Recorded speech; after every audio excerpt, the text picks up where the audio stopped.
Hello everyone, and welcome once again to Horrific Tales.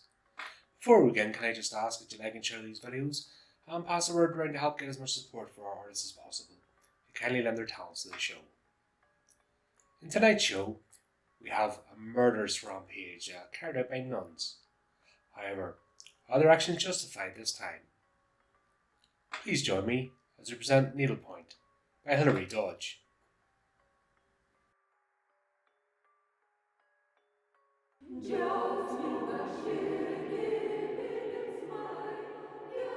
Sister Susanna Elaine Abassa flickered into existence at the foot of a woman's bed. In the dark room, only a hazy light filtered through drawn curtains and fell upon the woman's form, curled deep in sleep beneath home-knit blankets. The woman sighed and rolled in her sleep, unaware of Sister Susanna's presence. The woman was no one she recognized. The bed squeaked ever so slightly, and Susanna tilted her head, recognizing the sound. She looked around the room and was surprised to see that the woman slept in the Reverend Mother's room. Although the iron bed was the same, and one she knew intimately from hours spent tending at the bedside, the rest of the room was very changed. There was no other furniture present, and also missing were the paintings from the walls, and the Reverend Mother's cherished statue of St. George. Even the papers had been peeled from the walls, leaving ugly patches of dry glue and past water stains visible to everyone. It was a disgrace. Sister Susanna stormed to the bedside, intent on dislodging the intruder. She reached down and grasped at the knit blanket, but her fingers could find no purchase. She could barely feel the coarse wool, her fingers sliding through the weave rather than pressing against it. She jerked her hands back, terrified and disorientated. As she did so, the sleeping woman again rolled and mumbled something in her sleep. She was having a nightmare, Sister Susanna observed. The woman's brow was furrowed with some emotion, and sweat beaded at her temples. The woman threw an arm out of the bedclothes, and as she did, a small, finely embroidered pillow slid out from beneath the blankets and fell to the floor. Sister Susanna recognized her own needlework and stood amazed. Just as she was reaching down to pick up the small pillow, she felt a tug from within her chest, and she evaporated on the spot. She blinked and found herself in a field. An old balding man was pouring gasoline upon a pile of sticks and rags. It was early morning, the sun just starting to climb from behind the peaks of the greater Caucasus. The man emptied the can and tossed it on top of the pile. It slid down the side and rolled a few feet away. The man didn't seem to care, turning instead to frantically rummage through the satchel lying open on the ground beside him. He grunted in frustration and dumped the contents into the dirt. "Devils!" he shouted over his shoulder as he pawed through the spilled contents. "I know how to put you back in the ground." Sister Susanna looked towards where the man had directed his comments, and was startled to see Sister Irana Azola standing not far away. And not far beyond her, Sisters Marika Vardo and Susuri Beber stood silently on the patch of overgrown grass. All three had their gaze directed at the old man. They seemed not to notice Susanna. "Hello?" Susanna attempted, but her voice was lost in the open space around her. "Aha!" the man yelled, drawing her attention as he lifted up a battered matchbox. He spurred a quick look towards the sisters, and Susanna could see they had moved closer, were now more than a few paces away from the man and his pair. In fact, after a momentary tug at her chest, she was also somehow closer, could now smell the gasoline. "This will stop!" the old man wailed, as he slid open the box and pulled out a match. He struck it against the side of the box, but the match broke in two and fell to the ground. He moaned and fished his shaky fingers back inside the box. Sister Irana Izolde was beside the man. He screeched and fell back onto the pile. Sisters Marako Vardo and Susuri Beber hemmed him in on either side as he scrambled unsuccessfully to get back to his feet.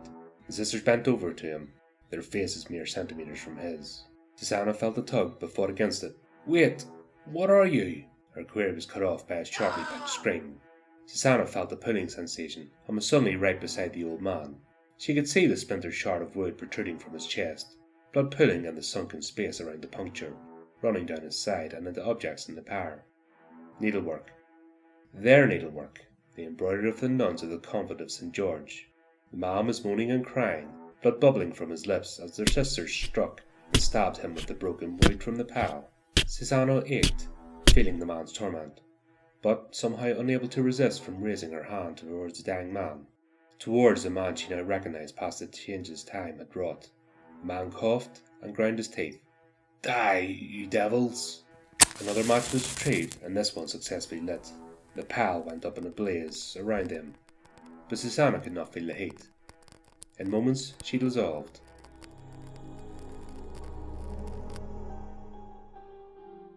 The needlework is exquisite.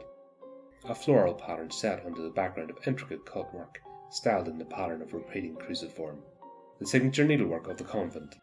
Susanna labours over the final embroidered panel on the handkerchief, putting the white stitches tight around the edges of the cut openings, forming the cruciform shape. Cutting the thread from the spool, she sets her needle down and begins to count the hidden pattern stitched around the cutwork on the bottom right of the handkerchief. 2 stitches horizontal, 3 vertical with overlaying diagonal to the right, east, northeast. 1 diagonal to the right, 1 diagonal to the left, across, more than 500.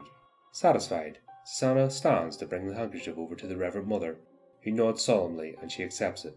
"God's work, child," the Reverend Mother is saying, but her voice is fading, and the light is fading. Susanna leans closer, but finds herself falling into darkness. What have we done? Pavla's screams reverberated in her mind as Sister Susanna once more found herself in the Reverend Mother's room. Sunlight filled the corners and washed across the bare floor. The bed was empty, and made up neatly with worn-knit blankets. Susanna turned to see the woman grumbling softly as she pulled on and laced up her boots, paying no attention to the nun now in the room. The woman straightened and tugged at the hem of her foreign-made vest before throwing open the door and stomping into the hall. The woman stormed down the hall and down the main stairs, turning into the bright kitchen. Susanna followed, although she couldn't say how. The feeling of movement was different than before. Another woman just as young sat sipping a steaming cup of coffee. Susanna slid into the out-of-the-way position along the wall. "Morning, Jane."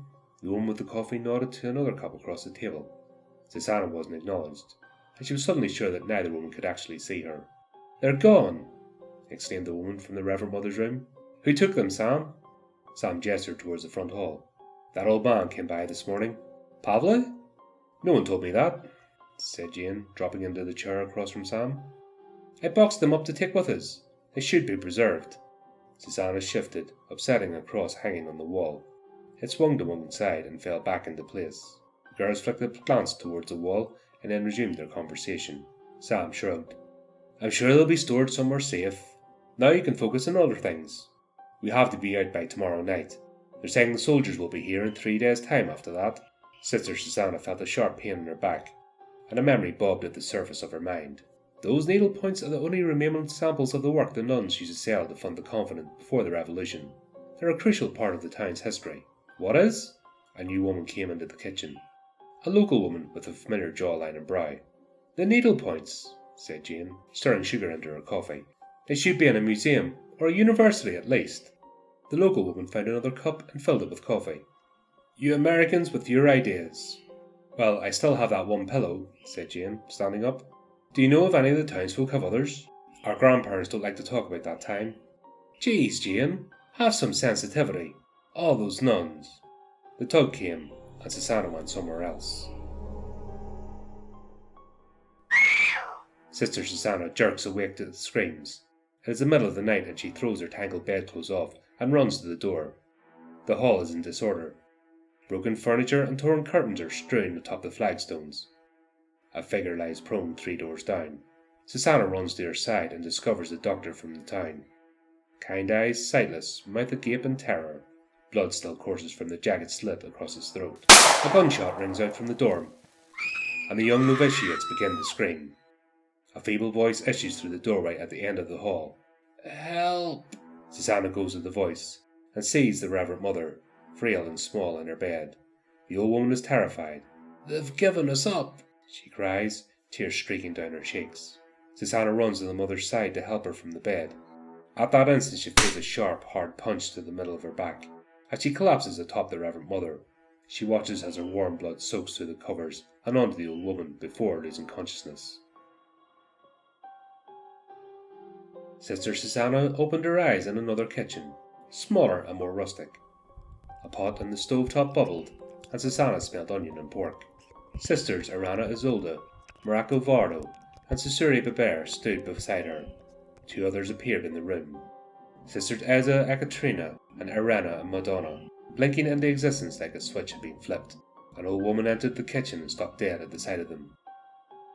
"No," she cried, stumbling backwards to the door. "Not now." Susanna and the others followed her into the small family room. "Pavle burned them," she blubbered.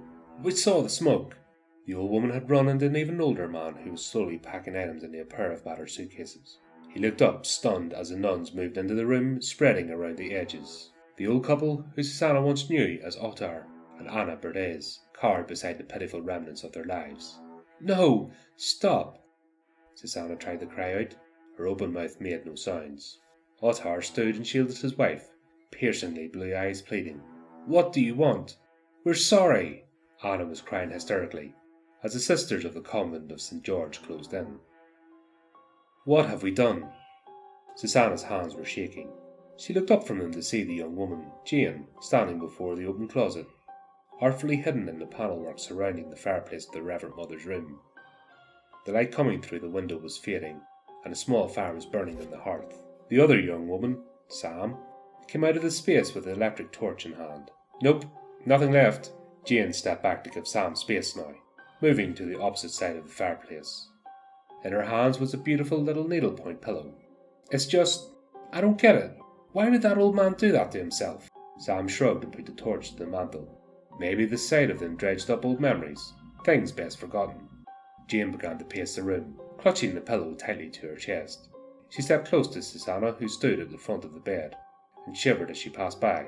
"But I keep asking myself, why only the nuns? Everyone else from the village got away, but the nuns. It's like they weren't warned." Sister Susanna finally understood what was happening. With a tug, she went someplace else. At first she did not recognize where she was. An old man came shuffling out of a weathered barn and into the dark yard, arms full of heavy sacks. Susanna saw that the yard was full of her fellow sisters and novitiates. They flickered in and out of sight at the edge of the yard. 1 minute behind a fence, another before it. The movement caught the man's attention, and he looked up from the rough ground he had been studying as he made his way across the yard. He saw the sisters and dropped his sacks. He turned, taking in the situation. His eyes found Susanna's. "Sister." George Mamondov had been her friend once. The last Friday of every month he had come to the convent to play chess with her, as none of her fellow sisters knew how or cared to learn. He was much younger than she at the time, probably 20 years her junior, but now he was weathered and aged as if 50 years or more had passed since their last game. Susanna felt the tug and was closer, as were her sisters, forming a loose ring around the man in the darkened yard. "I know what we did.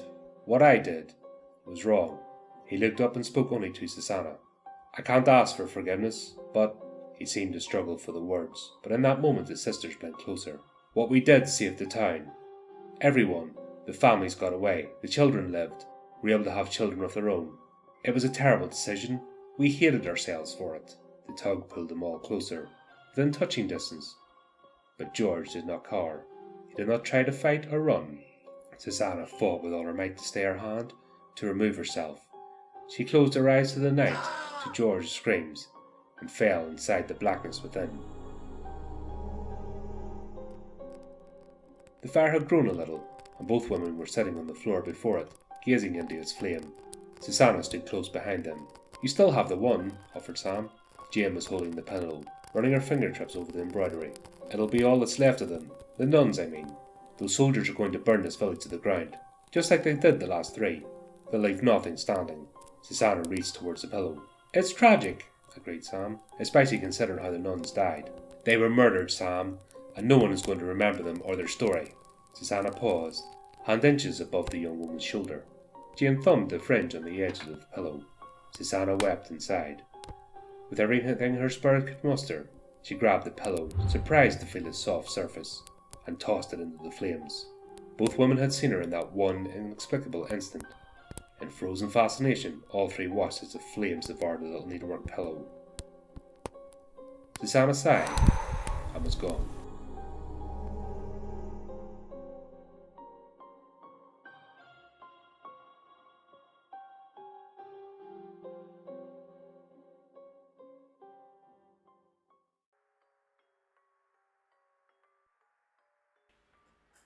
Well, we hope that you enjoyed our latest horrific tale.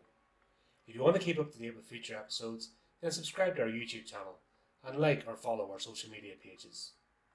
You can also give the channel support by visiting our merchandise store and picking up some of our items.